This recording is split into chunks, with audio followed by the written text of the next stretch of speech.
Yeah, that was a wonderful song.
Whether you came today for the 1000th time, or this happens to be your first time here, whoever you are, wherever you come from, whatever your accent, whoever you love, whatever religious beliefs you hold, you're welcome here. You're welcome here as you are. Ours is a tradition that embraces heresy, a word that means profoundly at odds with what is generally accepted. Ours is a faith that affirms that we need not think or believe alike. Our aspiration is that we love alike. And by that, we do not mean a warm feeling, but rather a real, tangible caring for one another. For every person and for the whole world. We affirm that every person is worthy and every person deserves love. And we are firmly committed to this world and to the struggle to make it a paradise here for the living. You matter, and you're welcome here. These words from Shauna Nyquist spoke to how I'm feeling this week. There are things I can't change, not one of them. Can't fix, can't heal, can't put the broken pieces back together again. But what I can do is offer myself, wholehearted and present, to walk with the people I love through the fear and the mess. That's all any of us can do. That's what we're here for. Not the battle lines, keeping people in or out. Not the pro and the anti stances, but the presence, the listening, the praying, with and for on the days when it all falls apart, when life shatters in our hands. My name is Jim Shibley, and I'm a worship associate here at the Unitarian Universalist Church of Buffalo. As you already get a sense, Jesse Downs and the music team have touching music for us today. Chris set a reflective tone with that opening prelude from Frédéric Chopin. As the offertory, Taryn, Helen, and Chris will perform Get Together by the Young Bloods, calling us to try to love one another right now. And as the postlude, Monk Michael Harris will lead the soloists in Leonard Cohen's Democracy. Listen and hear with an open heart. Thanks to the tech team who deliver great sound and screen control and allow us to broadcast on YouTube each week. Announcements have been visible above me on the screen, but allow me to call out a couple where you can make a direct impact on families in need, both for their health and for yours. Family Promise is a temporary shelter and transitional home for families, and they need materials. And our adopted refugee family, soon to be placed through International Institute of Buffalo, has needs of work and materials. And you can see the notes for Maria Testa up there. Another note, the grief group today meets at noon in the Gardner Room, so see Bonnie Collins for more information. As one note, up here on the pulpit, we're normally accustomed to having our double-fisted heretic, Cathy Harrington, but this week she is a one-armed bandit.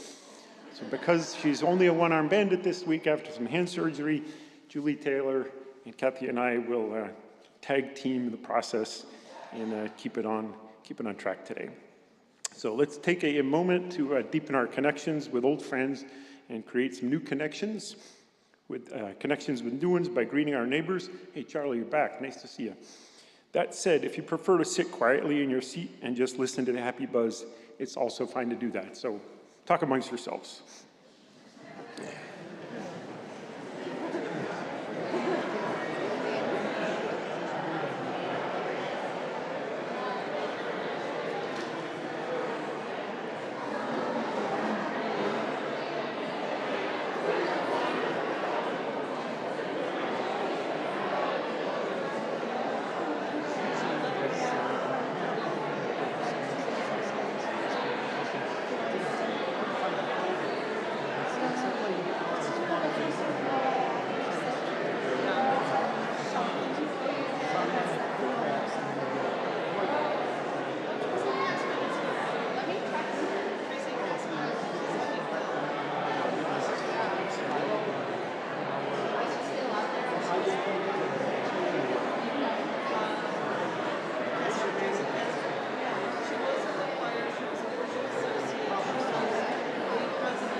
Good morning.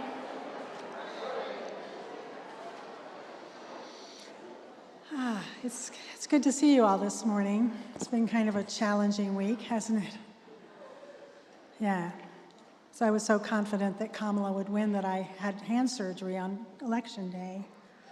I thought we were going to live happily ever after, so we are. I've got these opening words this morning from the Reverend Gretchen Haley. Bring your heart here, your broken, tender heart, weary, worried, disgusted, despairing. Give thanks that you can count yourself among the brokenhearted and the grieving, disoriented and the afraid. Praise the good news that your heart has not hardened in despair or fear. Ground yourself in the grace that you are not alone in wishing for another world. A life more certain, a time that made more sense, a confidence in the future, a clarity of what it all means. Every new world begins when we show up in community with our broken hearts and refuse to forget our fear and also refuse to shut down. When we keep singing and praying and sighing, and when we stay put in the arena, when we find joy even here, laughter and joy and courage beyond what we could have ever managed on our own, courage to keep our hearts open, knowing that they'll keep on breaking, courage to let what is beautiful be even bigger than what is broken, and the courage to let this ending be also a beginning, to accept this day, this moment, these people, this hour as a gift, and to say again and again, thank you. Come, let us worship together.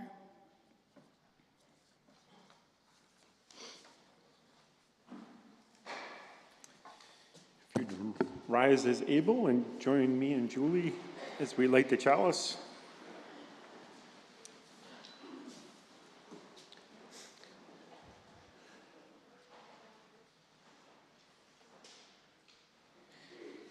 We gather in loving community, inspiring one another to transform ourselves to create a more just and compassionate world.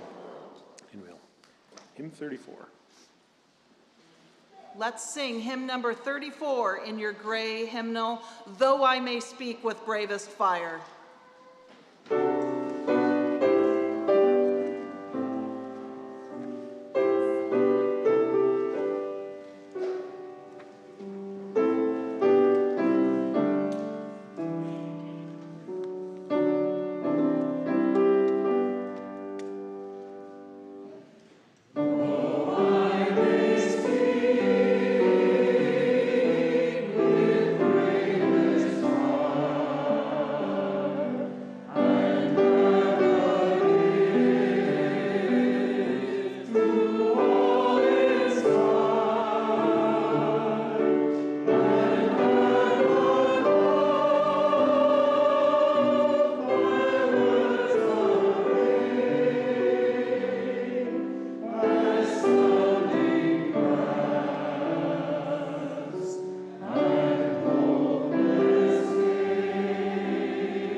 Good morning.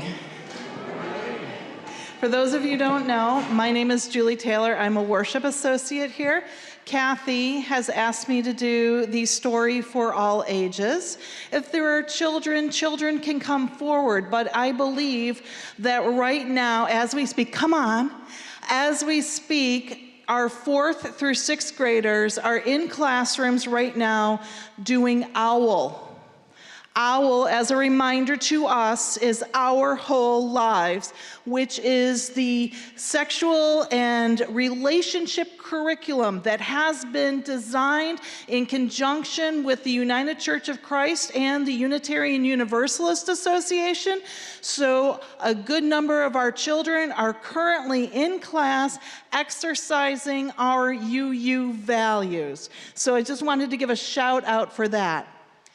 Our story today is called Be a Tree, and I was hoping that not just our young at an age up here, but our young in heart throughout the whole congregation would join me in helping tell this story. It's a lovely story, and Josh, where are you? There we go. So Josh is going to turn the pages, but I would like us all, if we are able, to stand up and stand as we tell this story. So kids, let's stand up. Let's get our wiggly jigglies out and be our good wiggle worms. Okay, so this is Be a Tree. Be a tree. Stand tall, stretch your branches to the sun. Let your roots, if you got to take your shoes off, let your roots coil in the soil to ground you. Your spine is a trunk, giving you shape, holding your crown, channeling your food.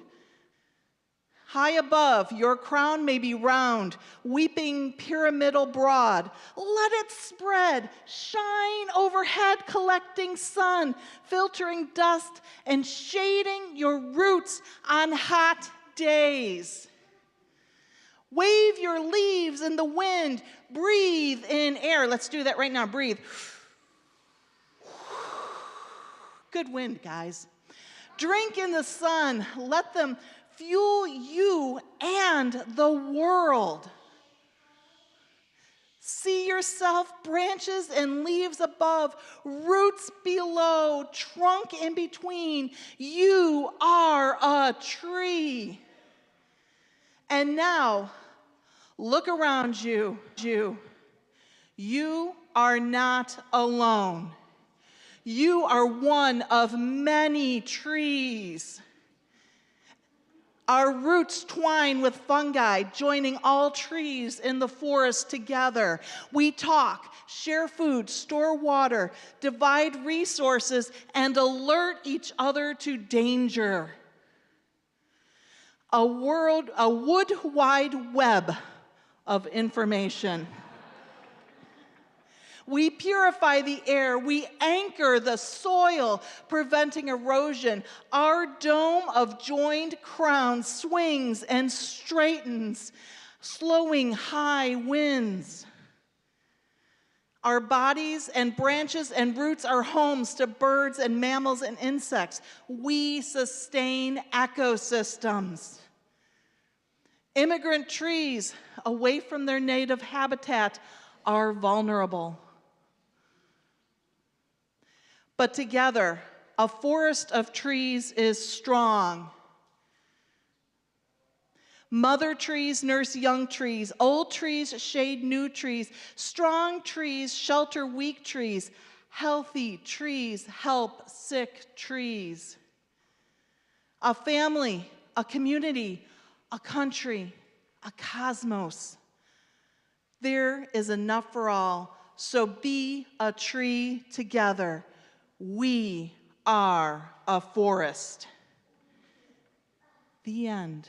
Now let's sing our children to classes.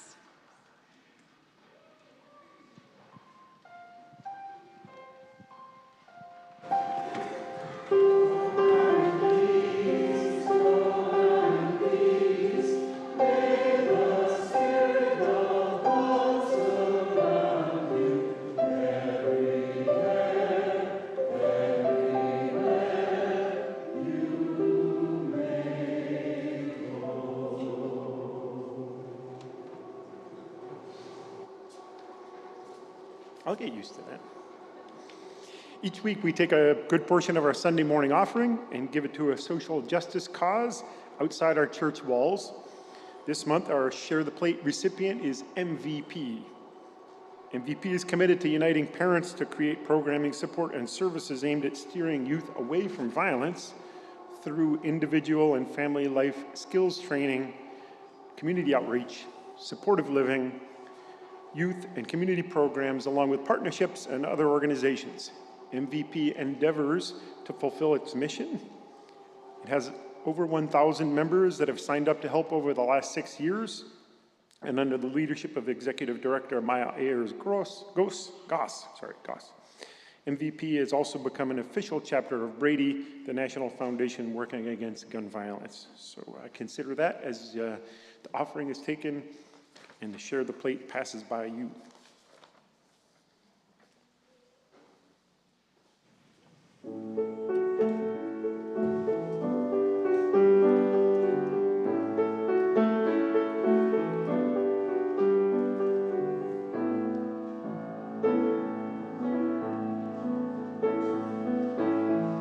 Love is but a song we sing, and fear's the way we die.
was just perfect. Thank you, Taryn. In the center of our service and in the center of our lives, let us pause to honor the silences of the world.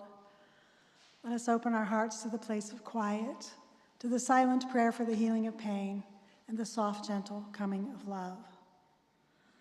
This particular pastoral prayer was written by Reverend Naomi King for this election.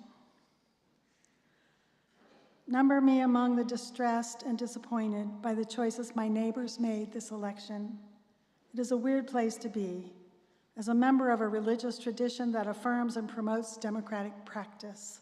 How do we go forward when the other things we affirm and promote are threatened by how we practiced democracy? Boldly, faithfully, riskily, lovingly, compassionately. Indeed, the way we are called to go every day. We have a grace period of transition to organize what our faithful response will be. We need to settle down now to how we can continue to work to make this world more loving, equitable, mercifully just, and compassionate. We get to settle down to how we can still try to adapt and avert the worst scenarios of climate change. We get to settle down to how we are going to care for and protect those who are at the greatest risk from hate manifested in our laws, over our airwaves and digital connections, and in our streets. This is a time of trial. There were trials aplenty before this election. If the hate messaging continues and manifests further, then there will be more. But if we are the love people, the folk called out to be a part of the changing world without hate, we have much work, much spiritual, legal, practical, and relational work to do. Love is not about drawing in and drawing smaller circles. That does not keep hate out or turn hate away. Love asks us to be bold and risky and vulnerable and faithful to these amazing promises we have made. We are still in this together. Our neighbors are still everyone in the whole world. Those neighbors we are called to love, including the ones that are angry or afraid, or that we who have suffered violence from hatred have learned to fear. How do we go forward? Same as before, and also more organization, more effort, more risk, especially to create sanctuary and protect those most in danger. Love and justice have been calling us to other times of hatred in the past, ones that we have often struggled to embrace because this is difficult and painful, as well as astounding and beautiful work. Love and justice are calling now. Love unite us, guide us, strengthen us, and encourage us for the way ahead. Love hold us, comfort us, and help us risk making way and welcoming for all in need. Love challenge us each and every day to meet hate and challenge it and change it. Love carry us on and let us be your voice singing as we work for change. Love carry us on and let us be your hands making a more generous world. Love carry us on and let us be a part of the way of healing and hope now and forward. Amen, and blessed be. Now I want you to sing with me. Please stay seated and join me in singing hymn number 155 in your hymnal, Circle Round for Freedom. We will sing it twice.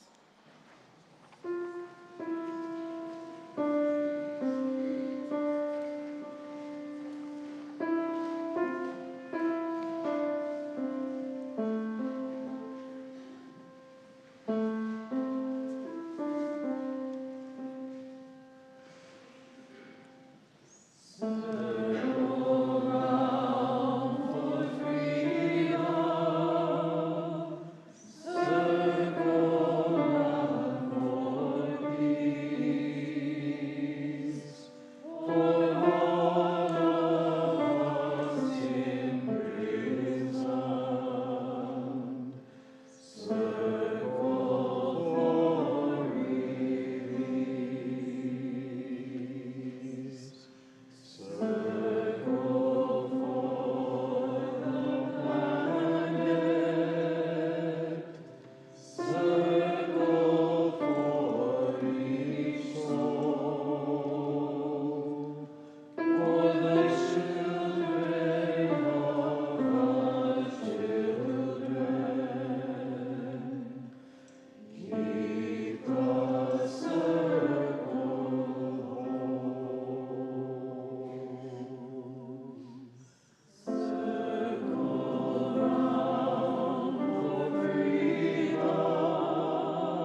We especially hold in our hearts those of you at home who are watching online who can't be with us today. Our hearts embrace you.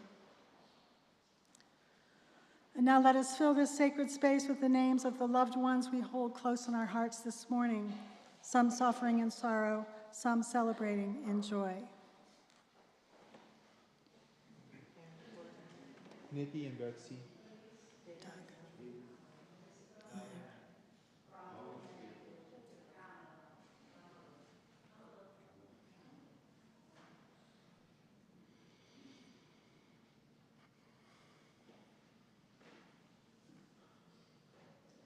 The breath of nature is upon us. The spirit of life is within us, and the community of love is around us. So be it, blessed be, and let the church say, Amen.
Healing Hearts building. Hello, hello. Nope, haven't got it. Working on it. Oh, ta-da! I can. Happy to. So, continuing with our theme of healing hearts, building resolve, and functioning like a forest, the reading this week was written just this week by Hebrew scholar Dr. Walter Bruegel, the title of which is Beyond a Fetal Position. In the wake of the 2024 presidential election and its acute disappointment for many, consider the case of Elijah, the prophet. Elijah has been bold and brave for Yahweh, facing down the prophets of Baal. He has lived in defiance of the royal house of Ahab and Queen Jezebel. And then Elijah must run for his life from the death sentence pronounced by the throne against him. When we next meet Elijah, he is very frightened. Indeed, he wishes he could die and so escape the impossible position and situation he's in vis-a-vis the hostile royal power. Now he lingers alone in the wilderness, and Elijah senses that he's abandoned by God, for whom he has been zealous in his faith and his action. In his self-pity, however, a strange thing happens to him. While his visible world has failed him, he gains access to the invisible world of faith that lives by the conviction of things not seen. An angel, a messenger from that other world to which Ahab and Queen Jezebel have no access, comes to Elijah in his sleep. The messenger issues an imperative of care and nourishment. It's really big here. Get up and eat. He was surprised to discover at hand a baked cake and a jar of water. The messenger does not give him pious talk of either reassurance or imperative. Rather, the angel ministers to his elemental bodily needs: food, water. Elijah eats. He sleeps again. The messenger addresses him a second time. Rise and eat. The intent of sleep and food is to strengthen Elijah and prepare him for a journey. He must run to Horeb in Sinai as though to revisit the founding place and events of the covenant people. It's back to his roots. He knew Horeb to be a place where the hidden holiness would abide. At the Holy Mount, Elijah announces himself to be zealous, at risk, and all alone. The divine response to his self-pity is an exhibit of divine presence without the bombast of theophany. All Elijah gets is sheer silence, as though the force of holiness is too deep and too dreadful for sound or utterance. Now again, the holy voice questions him. What are you doing here? It is as though God would ask him, why are you still here? Elijah repeats his self-pitying answer. I've been zealous. I'm alone. They're trying to kill me. Most astonishing, Elijah does not receive further assurance or comfort. He's addressed only with a double imperative. Go, return. He's been provided food and assurance, nothing more. The voice of God moves from assurance to imperative. Go back into the fray. Go back to contested politics. Go back to Damascus, the capital city of Syria, enemy Syria. More than that, engage in political subversion. Anoint a new king, even while there's no vacancy in the royal office. And then the voice of God concludes, almost as an afterthought, there are still 7,000 faithful. You're not the only one. You're not alone. You have allies and comrades and colleagues in the hard combat you face. It is all right to engage in self-care, to be on the receiving end of gracious presence. There is a limit to the length of time we are to linger in such self-regard. So it is with us. Like the ancient prophets were dispatched back to the good work entrusted to us, it is the work of peacemaking It is the work of truth-telling. It is the work of justice-doing. It is good work, but it requires our resolve to stay it, even in the face of the forces of the contrary that are sure to prevail for a season. We are in it for the long run. We do not ease off, calling a different world into being.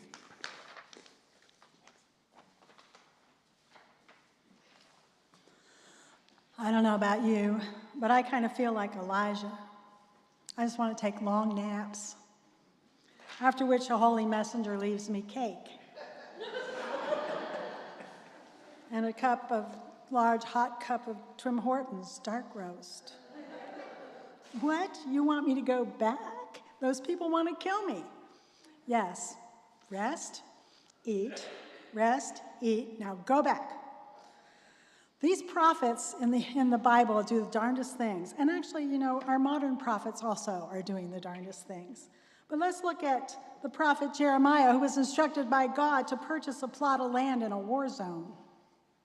So he bought a field to demonstrate his faith in God's plans for the future of the Israelites, even when they were in exile and Jerusalem was under siege. The purchase took place during the second Babylonian siege of Jerusalem, when the city was about to be destroyed. And Jeremiah bought a piece of land as a symbol of hope, showing that God still had plans for his people. And then how about Moses, who led the Hebrew slaves into exile from slavery for 40 years? When God offered him the job, he said, "Why me? I am slow of speech. I stutter." Nonetheless, Moses changed history with his courage and his passion for justice, his capacity for leadership and resiliency, and his relationship with God. But he was a human being who experienced disappointment, frustration, anger, failure, and regret. The people he led out of slavery didn't appreciate him. They were thirsty. They were hungry. They hated the food. They complained all the time. They nagged. They blamed him. They disrespected him. No good deed goes unpunished, as Harold Kushner would say. So Moses led the Hebrew slaves into exile from slavery for 40 years. And he was called to the top of Mount Sinai for 40 days and 40 nights to receive several hundred laws by which the Israelites were to live by, as well as the 10 Commandments, which had been revealed to Moses and his people just days before. So God gave Moses 2 stone tablets, which had been inscribed with the 10 Commandments. And meanwhile, the Israelites had grown impatient. They felt abandoned by Moses, and they began to regress to the familiar and comfortable forbidden in the 10 Commandments, idol worship. They conned Moses' brother Aaron into creating a golden calf, and when Moses came down from the mountain carrying the 2 stone tablets containing the sacred rules of God, he couldn't believe his eyes. His people were having a wild party, dancing around a golden calf, doing exactly what God had commanded them not to do. And in a fit of anger, because he's a human being, Moses throws the tablets to the ground in front of the people, and they shatter into pieces. So God summons Moses to the mountain a second time, and together they forge a replacement set of commandments, this time God instructing Moses into a divine and human effort. Now, this is an amazing story of what it means to be human.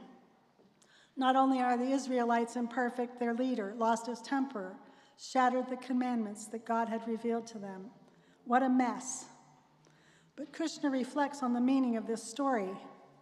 If the original tablets came from God and reflected the perfection of God, the second set reflected the will of God and the ideals of God, filtered through the limitations of human beings and the reality of human experience. Perhaps Moses and even God learned a valuable lesson. We can set standards for people, but at the same time, we must be prepared for them to fall short of those high standards. So the Jewish Midrash tradition has Moses lovingly gathering up the shattered pieces and placing them alongside of the intact set of the Ark of the Covenant as a reminder of this lesson.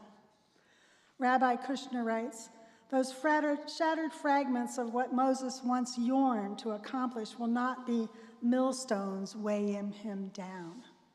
They will be stepping stones, forming the foundation of future success.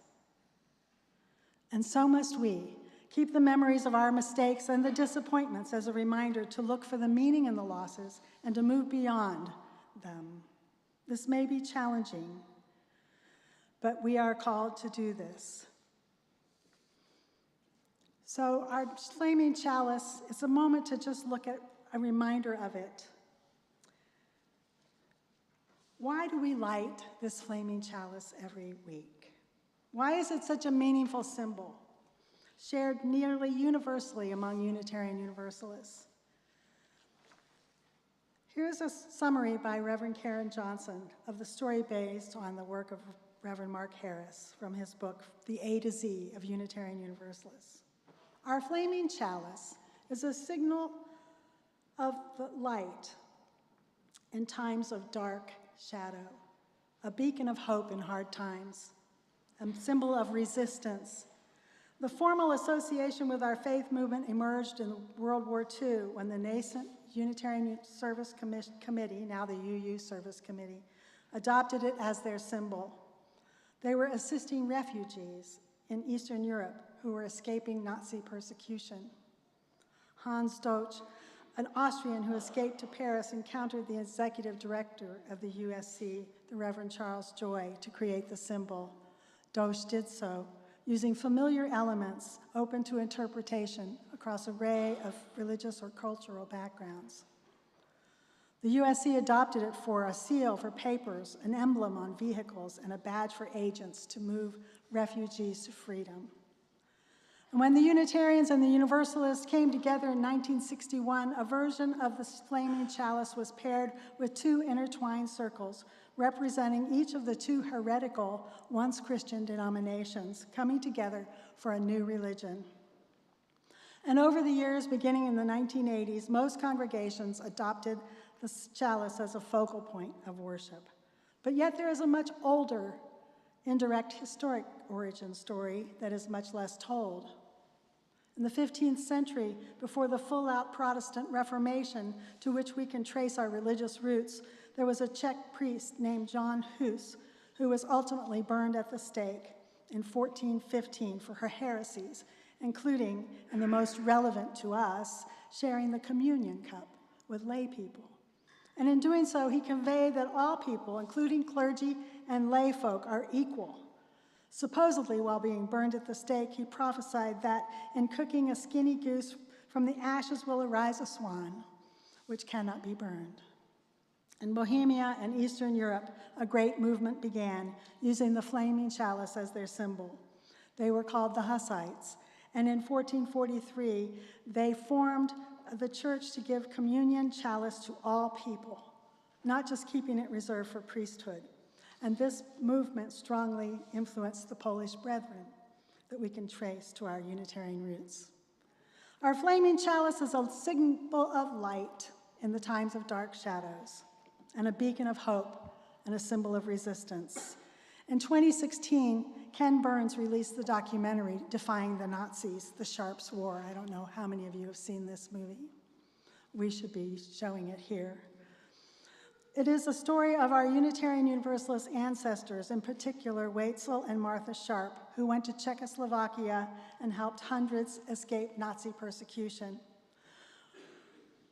Whether you haven't seen it yet or whether you saw it, it's a good time to reconnect with this touchstone of our faith. There have always been heroes. There have always been prophets. They aren't just in the Hebrew Bible. They have been throughout our lives. I just want you to know that the sermon today was supposed to be about the book, Healing the Heart of Democracy from Parker Palmer. Julie Taylor is going to do a little brief cliff notes of that and invite you to stay after for us for a time of conversation if you would like to sit down and have a conversation about how we can heal our hearts of democracy. I just want to say that the sleeping giant is us. It's the name for the public.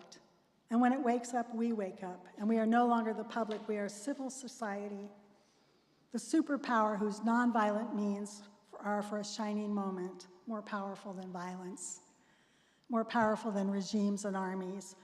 We write history with our feet, and with our presence, and with our collective voice. 13th century Persian poet Hafiz wrote this poem called A Great Need. Out of great need, we are all holding hands and climbing. Not loving is letting go. Listen, the terrain around here is far too dangerous for that. Amen.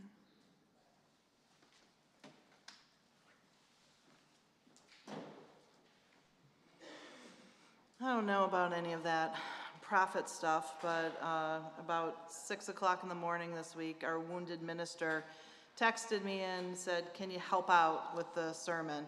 Her plans had gone dramatically awry. And I'm like, well, I got plans, which involved on Friday night going to the Wegmans liquor store, spending $143 on liquor, having my daughter make green tea shots while we ate sushi until it came out of our ears, watched the Christmas classic movie Elf, then got up and decided to clean the kitchen, sober up, and then write a few lines about what I was feeling. And I sent it to her. I thought she was going to tell me, get the heck out of town, and she said, please come and read it. So when I was a child, I would spend hours on the toilet in our back bathroom. No, it wasn't because I was going. It was because I was fascinated by the bathroom walls. I imagined each tile as a community full of people. I imagined a world where people lived in these communities that sustained each other. I imagined that each of the tiles of communities talked to each other and built a larger community, a community that stretched all across the tiles. And I imagined this all around the bathroom, that these tiles formed a world full of people who would live in harmony because they all talked to their neighbors. Raised under the silent terror of the Cold War, I imagined what the Russian people were like.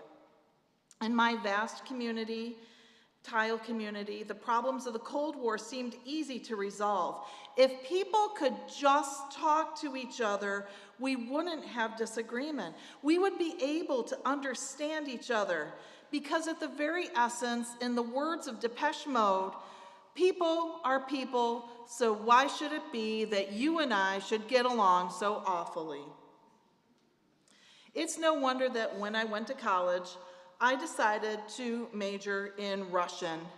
А потом я изучала русский язык в Москве. Ну да, я немножко говорю по-русски, but do not speak Russian to me, because I hate speaking Russian.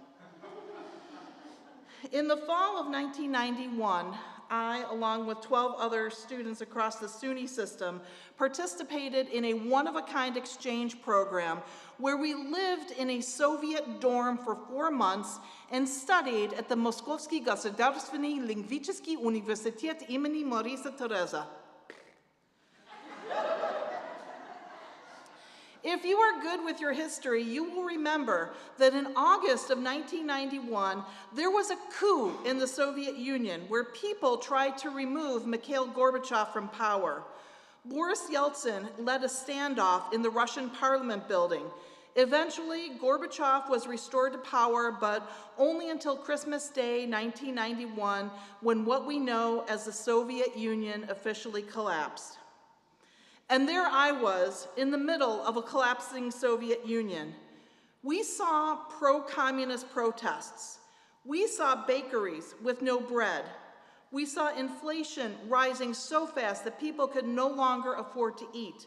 We saw veterans of the Afghan war languishing in tunnels under the streets. We saw babushki selling family heirlooms in black markets. We saw bare shelves at the store and found that the only way to feed ourselves was through purchasing items on the black market, an action that could have gotten us into a world of trouble. As a result of living for 4 months in Moscow, USSR, now granted, a week and a half of it was spent after the Soviet Union had collapsed, but still, after living there for 4 months, I want to declare to you this: I am a proud American. I love being an American. I am in awe of the gifts we have been given as Americans. We make assumptions about how we exist in the world. Basic assumptions like there is this thing called democracy. First and foremost, above all else, our voices as citizens matter. We vote and vote again and again.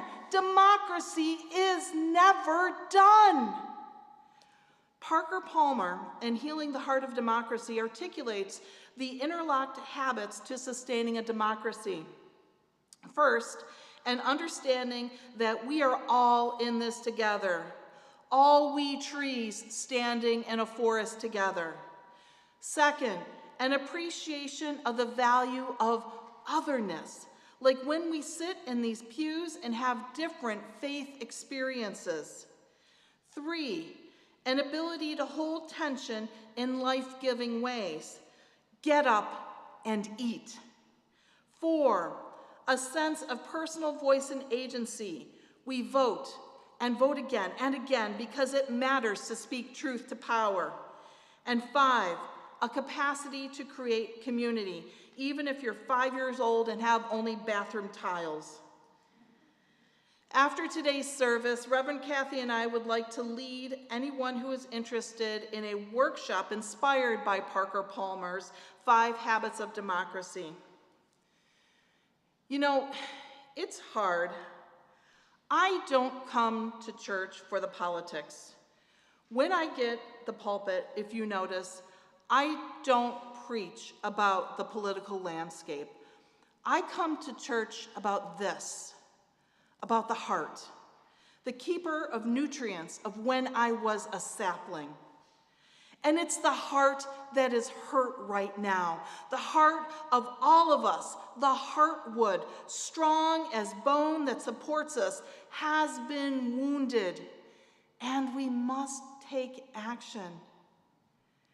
I honestly don't know what that action is, but what I know is that I am part of a forest. I am not alone.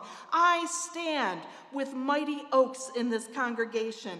I stand with nut and fruit trees that provide sustenance to the hungry soul. I stand with weeping willows who drink the clear water. I stand with poplars who ruggedly give shape to boundaries.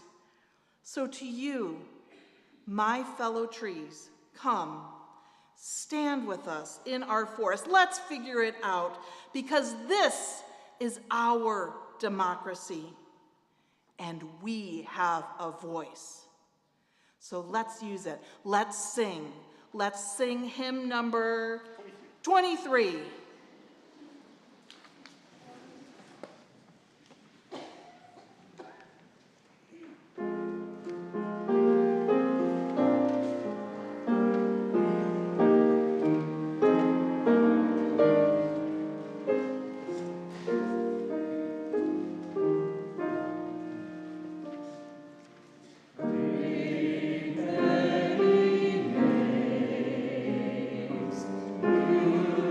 Beautiful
Mary Tempest Williams is quoted in Parker Palmer's book, Healing the Heart of Democracy.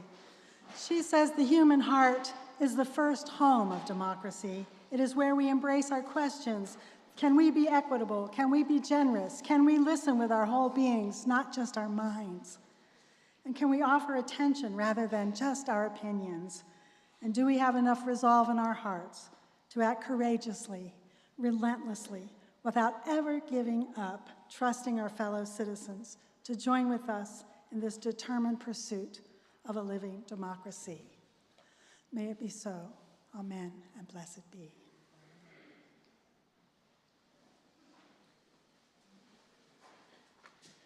If you join me in reading as we extinguish the chalice.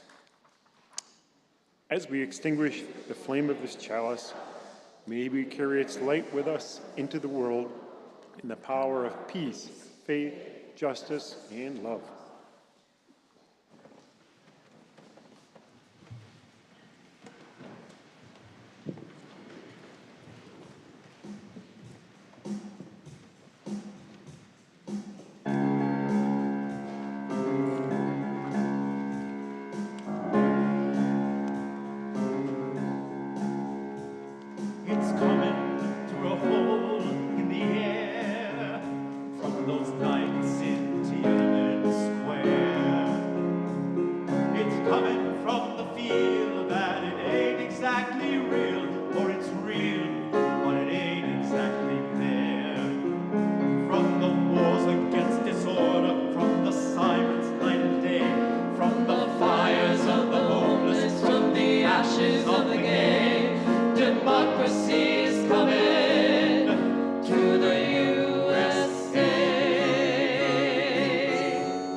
sentimental, if you know what I mean.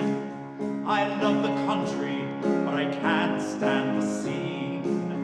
And I'm neither left or right, I'm just staying home tonight, getting lost in that hopeless little screen. But I'm stubborn as those garbage bags that time cannot decay. I'm junk, but I'm still holding up this wild bouquet. Democracy is coming, it's coming to the USA, to the USA, to the USA.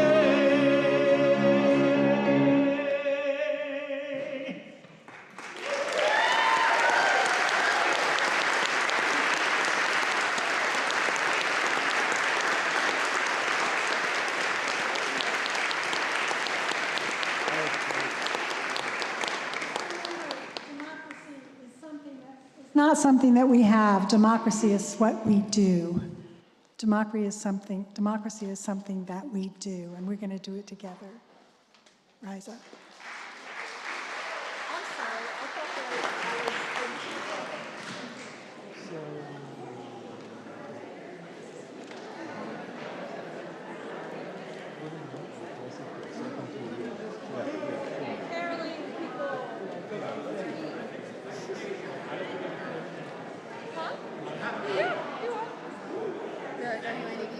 Are you ready, Ethan?